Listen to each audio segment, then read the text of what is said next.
नमस्ते मंडळी, जय गजानन. कशा आहात तुम्ही सर्व? तर आज होता आंब्याच्या रसाचा बेत. तर नेहानी सगळ्यात पहिले आंब्याचा रस करायला घेतला आणि मी तिकडे तळणाचं काढून घेतलं आणि भाजी करून घेतली. आज मस्तपैकी सागर संगीत स्वयंपाकाचा बेत होता. मस्तपैकी पापड आणि रसावर ताव मारणार होतो. त्यानंतर दोघींनी मिळून त्रिकोणी पोळ्या करून घेतल्या आणि इकडे माझे दादा त्यांच्या दादाला खेळवत होते. दुपारचं जेवण मस्तपैकी भरपेट झालेलं होतं. त्यामुळे संध्याकाळी स्वयंपाकाची जास्त लगबग नव्हती. इथे माझे पॅरेंट्स मिळालेले होते आणि त्यांचे आणि म्हणजे माझे स्टुडंट, आणि त्यामुळे मी म्हणत होते हे की संध्याकाळच्या स्वयंपाकाची लगबग नव्हती. त्यामुळे संध्याकाळी लवकरच फिरायला निघाले. हे आधीच निघून गेलेले होते त्यांच्या मित्रांसोबत. तर रोज मी एकटीच जात असते, तर आज हे होते तर चला म्हटलं सोबत जाऊया.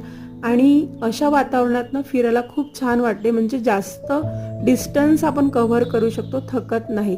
तर बरेच दिवसाचे व्हिडिओज करून ठेवलेले आहे उन्हाळ्यापासूनचे, हळूहळू टाकेल. असा होता सिंपलचा आजचा दिवस. भेटूया, बाय बाय.